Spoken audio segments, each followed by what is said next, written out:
En primer lugar, dar las gracias a haberme invitado a esta charla. Ya es el 5º año que la hago. Empecé haciéndola cuando era una mierdecilla R1, ¿vale? Y por fin soy adjunta de primer año.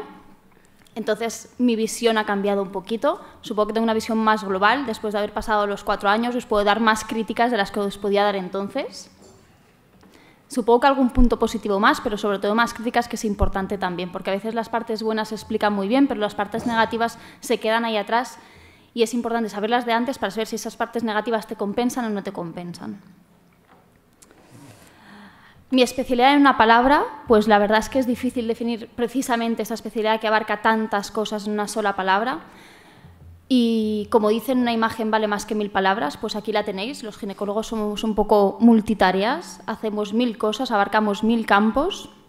Y os voy a explicar un poquito qué es todo lo que podemos abarcar. Es una especialidad muy amplia, muy diferente, que puedes llegar a hacer cosas muy diferentes, dedicarte a cosas totalmente distintas entre ellas y que seguramente durante la residencia debemos verlas todas para poder saber qué es lo que nos gusta y qué es lo que no nos gusta. Eso también nos da una ventaja a la hora de elegir esta especialidad, que es que luego pues seguro vas a encontrar algo que te guste y algo a lo que te puedes dedicar y que te pueda apasionar, ¿de acuerdo? En cambio, en otras especialidades, pues si no te gusta de entrada, pues luego, al ser menos variada, tienes menos posibilidades de que te guste o tener que cambiar de especialidad. En gine, yo os voy a decir algo muy importante, y es que es una especialidad que os tiene que gustar mucho porque tiene mucha implicación emocional, de trabajo, y es una especialidad como muy característica, por lo tanto os tiene que gustar, pero si os gusta, yo no conozco casi a nadie que haya dejado la ginecología, ¿de acuerdo? Que os va a gustar, que os va a apasionar cada día más. Entonces, podemos hacer muchas cosas. De lo primero que podemos hacer son los trastornos endocrinológicos, por lo tanto somos un poco endocrinos de nuestro campo, del eje hipotálamo, hipófisis y gónadas, ¿vale? Todo lo demás ya se nos escapa, pero de nuestro eje somos los grandes endocrinos, que debemos controlarlo muchísimo porque mucha de nuestra patología se basa en eso y muchos de nuestros tratamientos de otras patologías se basan también en tratamientos hormonales. Luego, ¿qué más cosas podemos hacer? El mundo de la esterilidad. El mundo de la esterilidad es un mundo súper amplio que la mayoría de profesionales, cuando se dedican a ellos, dejan de hacer el resto de ginecología, ¿de acuerdo? Y dentro de la esterilidad haces el diagnóstico, haces algunas de las pruebas complementarias, haces el intervencionismo, es decir, los transferencias embrionarios, las FIPS, etcétera, etcétera. Necesitas de los biólogos de laboratorio, de los embriólogos, pero realmente la gran parte de la atención de la paciente o de la pareja estéril la haces tú. ¿Qué más? El mundo de las ecografías. Los ecografistas son unos grandes radiólogos, la mayoría de ecografistas no hacen nada más, o sea, si tú realmente te vas a dedicar a la ecografía, vas a dejar de hacer todo lo demás porque necesitas ser muy especialista en esto, dominarlo perfectamente. ¿Por qué? Porque una ecografía obstétrica, sobre todo, significa que tú tienes que hacer neurosono fetal, mirarle desde la hipoplasia del vérmix cerebeloso hasta un defecto de las válvulas cardíacas. Por lo tanto, tienes que ser subespecialista, tienes que centrarte mucho en esto y tienes que estudiar muchísimo, ¿de acuerdo? ¿Qué más somos los ginecólogos? Pues un poco oncólogos. No porque nosotros indiquemos ni radioterapia, ni quimioterapia, ni los tratamientos hormonales posteriores, sino porque cuando tú diagnosticas un cáncer de mama, a la primera persona que llega esa paciente es a ti. Es decir, la señora se hace una mamografía de cribaje por la liga, o la señora se nota un bulto en el pecho, o la señora tiene una menorragia posmenopáusica y te llega a tu consulta. Tú tienes la P y le tienes que decir a esa señora, señora, usted tiene una neoplasia, de lo que sea, y a partir de ahora los pasos que vamos a hacer son estos. Tú la vas a operar, pero es que le tienes que decir todo lo demás, porque tú eres la primera persona que recibes a esa paciente. Y no le puedes decir, yo la voy a operar y todo lo demás ya lo veremos. No, le tienes que dar una atención completa porque eres el primer profesional que la vas a atender y le tienes que dar unas perspectivas de futuro y de todo lo que le espera, ¿de acuerdo?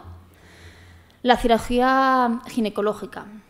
Después de escuchar estas 2 charlas últimas, de plástica y de cirugía pediátrica, que ni tan solo rotan por gine, ¿vale?, voy a defender un poco nuestra cirugía porque es una cirugía que a nivel de residente es muy gratificante. ¿Por qué? Porque empiezas a operar desde el principio, empiezas a hacer cortes, empiezas a coser desde los primeros días, desde que te sueltan en el paritorio y tienes que ayudar en una cesárea, hasta que terminas la residencia, empiezas a hacer adjunto de los primeros años y haces la cirugía oncológica de mama, de endometrio, de ovario, ¿de acuerdo? Por lo tanto, es una cirugía muy completa, que es muy escalonada, por lo tanto la puedes ir aprendiendo muy poquito a poco y que realmente los ginecólogos operamos, ¿de acuerdo? En la mayoría de hospitales grandes operábamos, yo en mi hospital tenemos 3-4 días de quirófano a la semana, por lo tanto, si eso no es operar, que me lo cuenten a mí, pero bueno.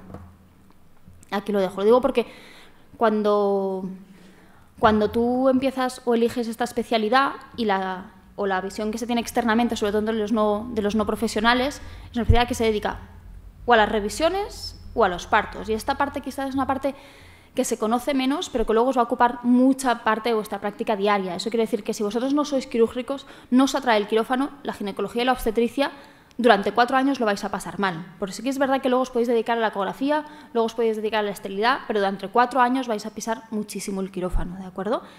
En cambio, si os gusta hacer ginecología, porque os podéis dedicar a la parte quirúrgica, quizá costará un poquito más porque los ginecólogos, a la mayoría nos gusta el quirófano y luego nos cuesta soltarlo también, ¿de acuerdo? Por lo tanto, la parte quirúrgica está muy solicitada, pero realmente si es algo que os gusta, perfecto, porque se hace mucha cirugía.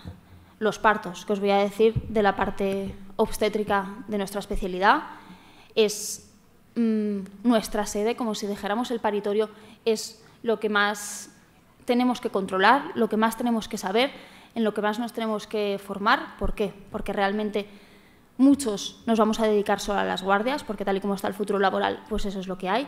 Y después porque realmente las grandes patologías, las cosas que tienes que saber resolver rápido, están en el paritorio. La ecografía ginecológica, pues lo mismo que la obstétrica, no es tan compleja, pero es una prueba complementaria, nuestra gran prueba complementaria, y que la hacemos nosotros, no necesitamos de nadie más. Por lo tanto, somos como una especialidad muy autosuficiente. Nosotros empezamos, hacemos, diagnosticamos y volvemos a tener a la señora. Entonces, puntos positivos. Lo que os decía, es una especialidad muy amplia, que os da mucha posibilidad, por lo tanto, seguro que vais a encontrar algo que os guste, ya sea el embarazo de alto riesgo, de bajo riesgo, la ecografía, el intervencionismo fetal, la patología benigna de tracto genital, la patología benigna de mama, las neoplasias tanto de mama como de tracto genital, la reproducción y la patología funcional. Hay muchos campos. ¿No vais a encontrar algo que os guste? Seguro, segurísimo. ¿Qué es lo que pasa? Que es demasiado grande para tener 4 años. Es quizás un punto negativo en nuestra especialidad. 4 años para toda la gine y la obstetricia es demasiado poco. Actualmente se está pensando en empezarla a separar porque es muy diferente. Una es muy médica y la otra es muy, muy, muy quirúrgica. La parte del embarazo de alto riesgo es una parte muy médica porque tú tienes cardiópatas, tienes embarazadas con enfermedades reumáticas, tienes embarazadas con enfermedades hematológicas, y esa parte es muy médica, que estás en constante colaboración con esos profesionales, endocrinos, reumatólogos, hematólogos, pero tú tienes que conocerla también. En cambio, la parte ginecológica es muy menos médica, por lo tanto es mucho más quirúrgica, por lo tanto son dos cosas muy diferentes. ¿Que afectan a los mismos órganos? Sí, y por eso un día se decidió hacer la misma especialidad, pero actualmente se está empezando a pensar en separarlas, en hacer las dos especialidades distintas. ¿Qué más? La afectividad, la autosuficiencia.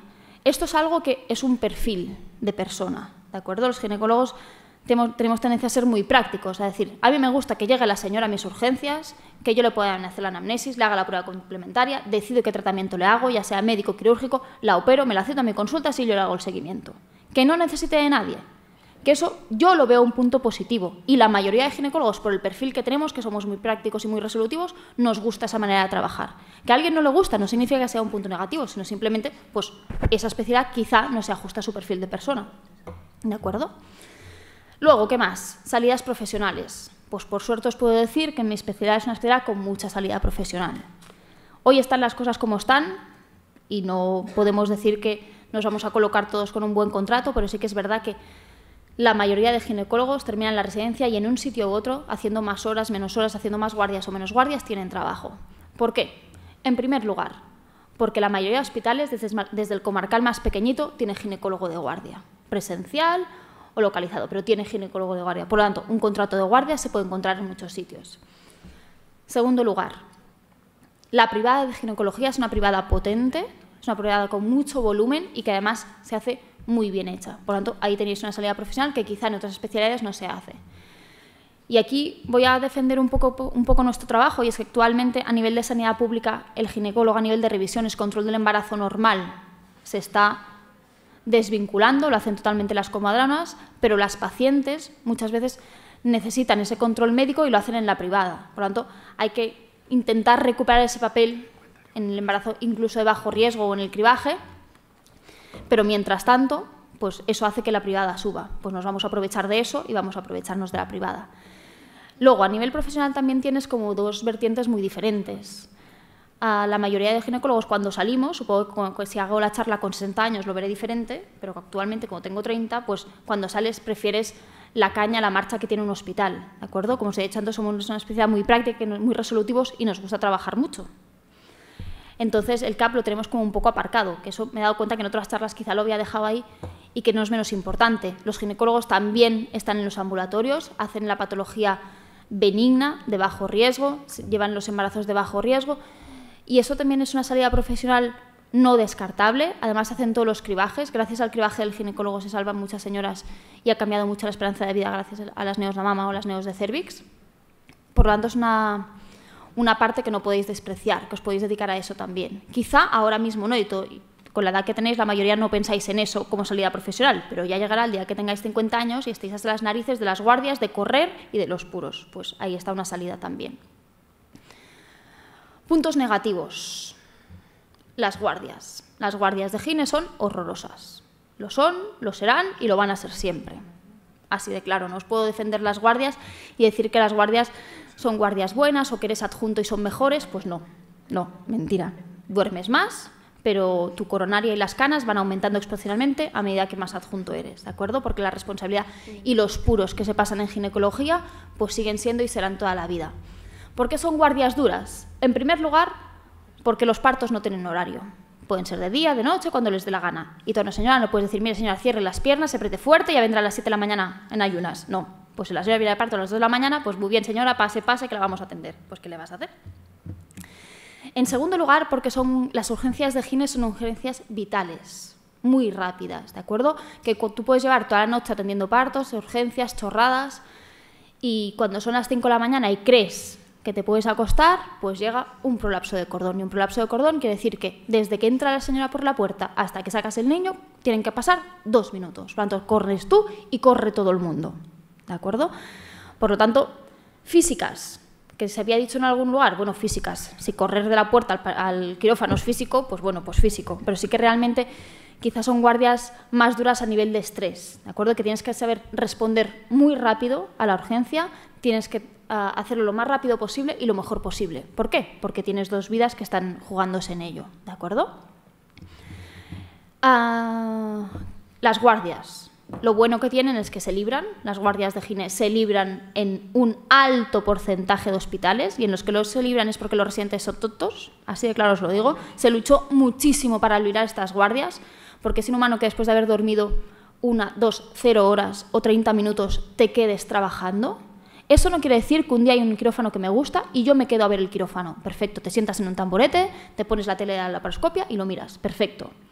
Pero librar las guardias significa, yo no hago actividad asistencial, yo no atiendo a nadie, ¿de acuerdo? Y en gine, en la mayoría de hospitales se libran, porque todo el mundo sabe que las guardias de gine no se duerme, desde los adjuntos a los jefes de servicio a los 2 servicios, por lo tanto, se libran, ¿de acuerdo? Y otra cosa de las guardias, como punto negativo, yo creo que no, sino que es un punto positivo, porque como los he metido ahí lo aprovecho para decir, y es que no hacemos guardias de triaje. En gine, desde que llegas, y al ser una especialidad tan compactada, desde el primer día te pones en el paritorio y no olvidas el resto de la medicina. ¿Es un punto negativo? Pues quizás sí, pero bastante tenemos con lo nuestro como para encima saber todo lo demás. Por lo tanto, en la mayoría de hospitales no hacéis guardias de triaje. Segundo punto negativo, denuncias. Pues sí, somos la segunda especialidad más denunciada después de la plástica. La plástica normalmente se denuncia porque los resultados estéticos no son los esperables. Las nuestras se denuncian porque los resultados adversos que pueden haber en gine son muy malos. ¿Qué quiero decir con eso? Pues que cuando una pareja está embarazada y está de 40 semanas, tiene la habitación la mar de bonita y se va al hospital de parto y pasa algo malo, imaginaos que la señora intraparto tiene un desprendimiento de placenta, no puede salvar al niño y encima la señora te hace una atonía, le haces una histerectomía y se va a la UCI, pues sal al marido que ha traído a su señora completamente sana, con un bebé sano, y le dices, no hay bebé, no hay útero y su señora está ingresada en la UCI. Pues es un acontecimiento adverso al que no estamos preparados, ¿de acuerdo? Todo el mundo está preparado para llevar a su tía abuela al médico con un bulto en la mama y que le digan, mira, es un cáncer y tiene 2 meses de esperanza de vida. Pues bueno, aunque es algo que en el primer momento choca y cuesta asumir, todos estamos preparados para que a alguien mayor le pase algo negativo, pero que a una persona sana, que son nuestras pacientes, con un bebé en la barriga le pase algo, pues no estamos preparados. Y eso lleva a las denuncias. Y sí que es verdad, todos, y si hay alguno, pues qué suerte ha tenido, en nuestra vida profesional vamos a pasar por el juzgado en algún momento u otro, y eso angustia, eso es duro, pero hay que pasarlo, ¿de acuerdo? Y es normal, porque la persona que le ha pasado algo así tiende a buscar un culpable, porque no se lo espera. Pues bueno, pues tú vas allí, defiendes tu trabajo, y con el trabajo bien hecho las denuncias no llegan, ¿de acuerdo? Con el trabajo bien hecho, tú puedes ir al juzgado, te defiendes, y evidentemente pues se demuestra que no hay nada bien hecho, pues no hay nada mal hecho, pues mala suerte, ¿vale? Esas cosas pasan. Pero os tenéis que acostumbrar a que eso va a pasar, ¿de acuerdo? Y luego la subespecialización. Lo pongo como punto negativo porque una vez terminas la residencia, dices, vale, de todo esto que he aprendido durante 4 años, ahora solo tengo que hacer una cosa, y cuesta elegir, y cuesta decir, voy a renunciar a todo lo demás. Pero sí que es verdad que para ser buenos, no podemos ser buenos en todo. Por tanto, hay que buscar qué es lo que te gusta, mejorar en eso, formarte en esto y subespecializarse. Y en sanguíneo y obstetricia, pues da pena porque es que realmente pues, si te dedicas a la eco, a las ecografías, olvidas todo lo demás, dejas todo lo demás. Y por lo tanto es un punto negativo porque a no ser que trabajes en un hospital muy pequeño, te vas a dedicar a la gine, te vas a dedicar a la obstetricia y dentro de cada campo te vas a subespecializar, por lo tanto dejarás todo lo demás. No es especialidad que termines haciendo muchas cosas, sino que luego haces una sola cosa concreta, ¿de acuerdo? Rotaciones. No os puedo decir R1, R2, R3, R4, vais a hacer esto y vais a hacer lo otro, porque depende totalmente de la organización del hospital. Lo que sí os voy a decir son las rotaciones importantes en nuestra especialidad. Primera, la de paritorio. Es la rotación más importante, que en la mayoría de hospitales se hace de R1, porque al cabo de un mes te van a soltar a hacer guardias y como no te manejes en el paritorio vas a estar ahí, vamos, con una taquicardia del minuto 1 de la guardia hasta las 24 horas después, por lo tanto, es donde os van a soltar en primer lugar y es lo primero en que os vais a formar. Luego, consultas externas de ginecología, ya os lo he dicho antes, las consultas externas de ginecología están las de gine general, y luego están las específicas, ¿de acuerdo? Las específicas pueden ir desde esterilidad, patología funcional, tracto genital inferior, mama, onco, suelo pélvico, ¿de acuerdo? Luego están las consultas externas de obstetricia, que aquí, depende del hospital, vais a pasar por el bajo riesgo o directamente por el alto riesgo, y el bajo riesgo lo olvidas. ¿Por qué? Porque si tú sabes controlar un embarazo de alto riesgo, evidentemente el de bajo riesgo lo sabes controlar igual. La ecografía, tanto ginecológica como obstétrica, y esta es una de las rotaciones más importantes en vuestra formación, porque hay que aprender a hacer ecografías perfectamente bien hechas, porque es algo muy importante, porque un defecto en un feto que se pasa desapercibido luego tiene muchas consecuencias, por lo tanto es una rotación muy importante, que cuando vayáis a preguntar a los hospitales, preguntar por esta rotación.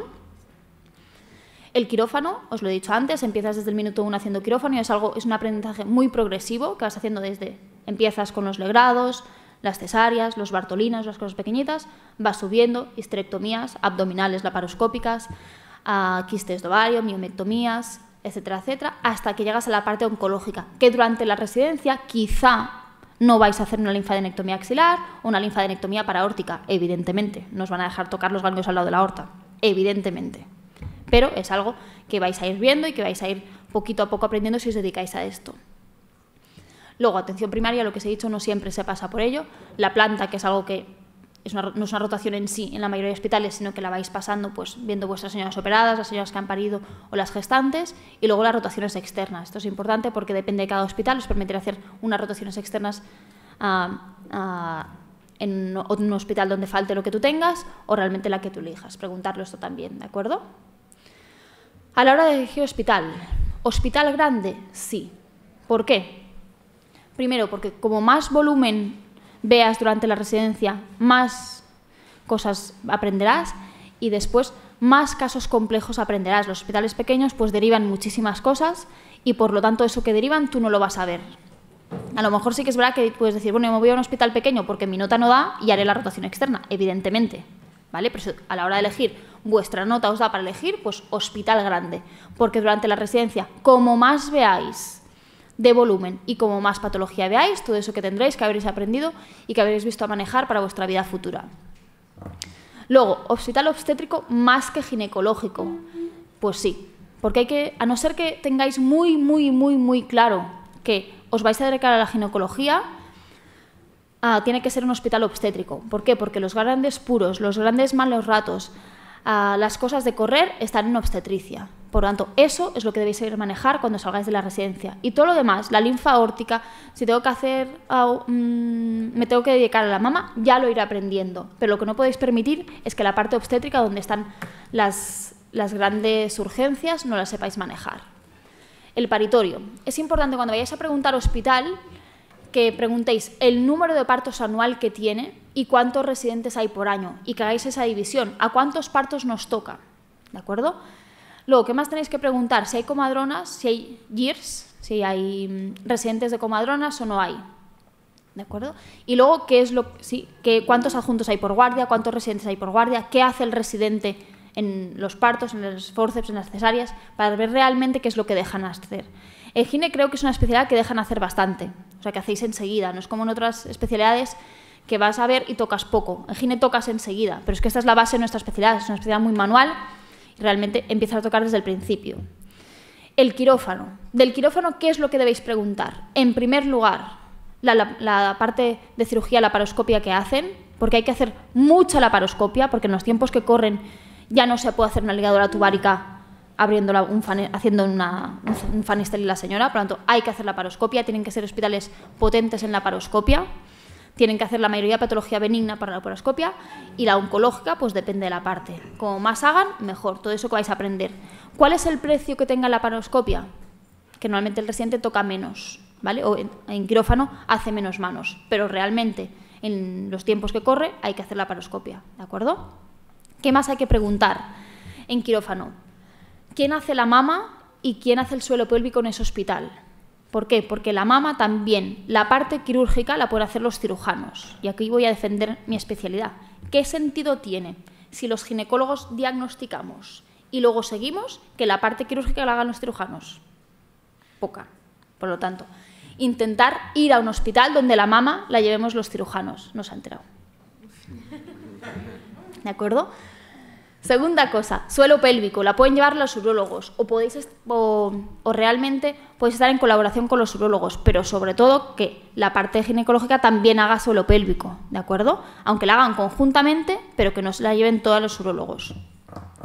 Y luego en quirófano, pues preguntar y hartaros de preguntar, sobre todo ese R3 y R4, cuál es el papel del residente en esos quirófanos.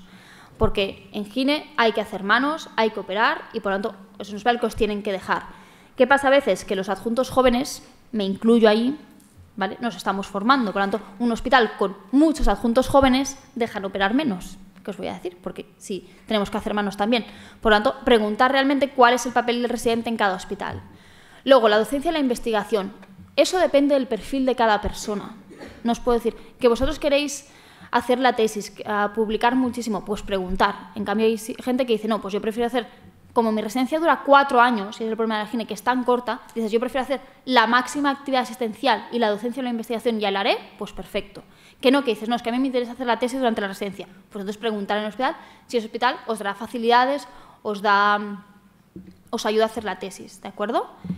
Y luego vuestra vida, pues lo he dicho en todas las charlas, no voy a cansar de repetirlo. Vuestra vida está en un sitio, vuestra vida es un momento importante, estáis en una edad un poco límite que es un momento importante en vuestra vida, que nos dices, bueno, pues ya me quedan 20 años para decir qué hago. Pues no, es una edad importante, por lo tanto, mirad dónde estáis, mirad lo que queréis hacer en vuestra vida personal y a partir de ahí buscar los hospitales ahí alrededor. ¿Qué dices? ¿Yo tengo claro que me quiero ir? Pues perfecto, pues entonces busca dónde te quieres ir. Yo no quiero decir que os quedéis en vuestra casa, en casa de vuestros padres, quiero decir que pensar en vuestra situación personal y que eso os ayude a decidir también, ¿de acuerdo?